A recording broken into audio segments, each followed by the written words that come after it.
Kamusta mga Lodi? In this video ay pag-usapan po ulit natin itong application ni Crazy Food at i-update naman po natin yung dalawang points na naiipon natin dito, which are itong green and gold mga Lodi. No? So dito itetest natin siya mga Lodi, or papakita ko sa inyo kung paano ba siya gumagana, no? Kung may invite or task pa ba siya na kailangan. Okay, so kung interesado kayo dito sa video natin mga Lodi, so keep on watching lang.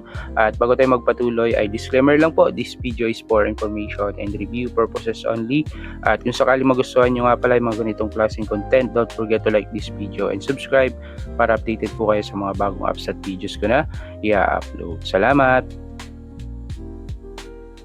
Okay mga Lodi, so bago yan ay short overview lang tungkol dito sa kanyang game mga Lods, no? Kung paano siya laruin at yung ibang features niya dito. Okay, so ito yung mga features niya. So dito merong mga, yan, ito yung activity. So ito mga Lods, para lang po ito sa nag-i-invite, no? So kung hindi kayo nag-i-invite, so huwag nyo na po itong pansinin. Okay, and then next ay ito namang vault. So dito mga Lods, napupunta yung points na nakukuha natin sa game.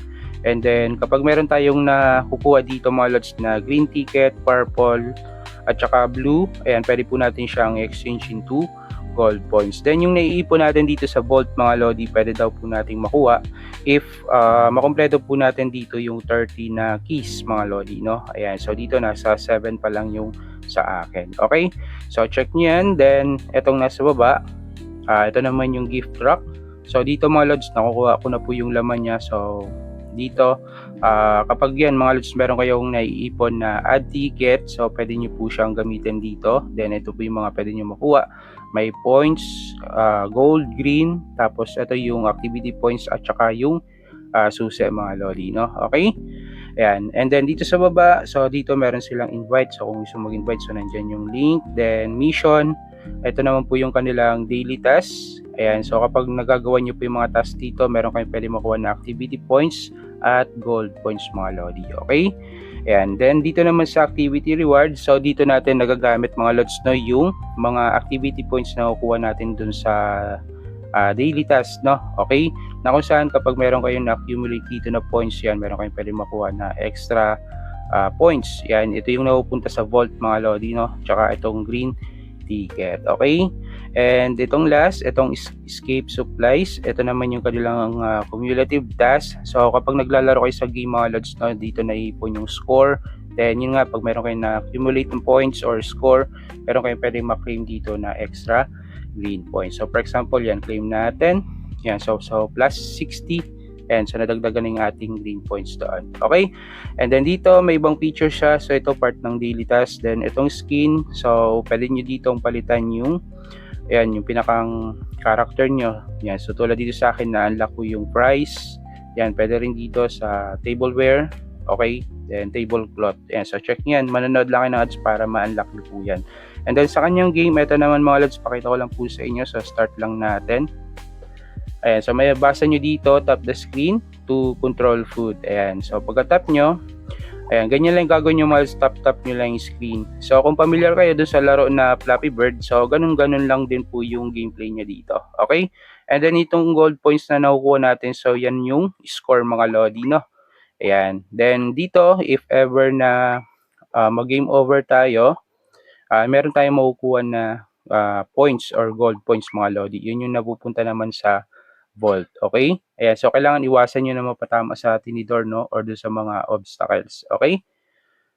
Ayan, so ulitin natin. So ayan mga Lodi, so meron tayo nakuha na gold points, no, tsaka yung score natin, and so 7. So pakita ko lang ulit sa inyo yung game. Ayan, so parang Flappy Bird game siya. Ayan, then eto, kailangan may iwasan nyo na mapatama doon sa mga obstacle, no? Okay, so sa early level niya, so medyo malaki pa yung gap, then habang tumatagal is lumiliit na yan. Ayan, so ganun lang, tap lang siya mga Lodi, no? Then tansyahin nyo lang yung pagtatap nyo, no, para hindi kayo bumangga doon sa mga obstacles. Okay, ayan. Ayan, so kung mapapansin nyo mga Lods, medyo lumiliit na yung space niya, no? Ayan, ayan, oh. Yan. So, ganyan lang mga Lods, no, yung gameplay niya. Ay, patay. Mali. Okay, so anyway, gano'n lang po yung gameplay niya and ang importante dito yung points na nakukuha natin. So abandon lang natin, ayan, so +900 and then 15 score. So back to home page, ayan mga lodi. So bale yun po yung gameplay at yung mga features niya dito kung paano siya gumagana at yung mga puwede nating, makuha diyan. So ngayon balik na tayo or dito naman tayo sa kanilang points na naiipon natin. So unahin natin dito sa gold, okay.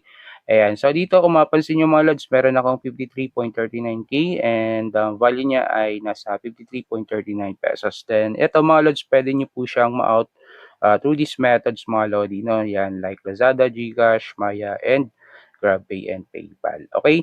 So, dito sa Lazada mga lods bale nasa piso lang puwede na kayong mag-CO or mag-out ng, inyong ipon diyan. Then kung gusto niyo po sa GCash ang minimum po diyan ay 200, okay. So ito na rin po yung ating proof diyan.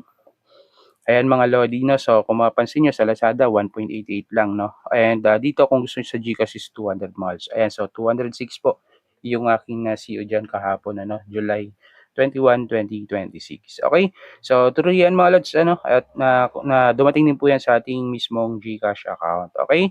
So ayan mga lodi at ang maganda dito sa gold wala na po siyang test at invite na kailangan as long as ma-reach niyo po yung pinaka-minimum payout niyo or threshold puwede niyo na pong ma-withdraw yan, okay. So ayan and then next dito na tayo sa kanyang green.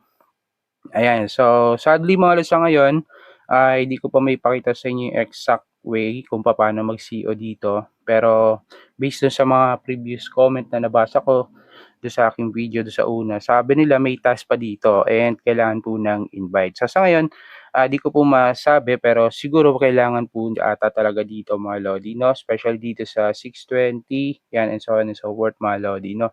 So ngayon, siguro by next video ko na lang siya i-explain sa inyo or papakita sa inyo kung kailangan pa ba talaga ng invite dito or wala na. So sa ngayon yan lang pa lang yung maipapakita ko sa inyo kasi kulang pa po yung ipon ko dito mga lodi 'no. So by next video na lang natin yang pag-uusapan mga lods 'no.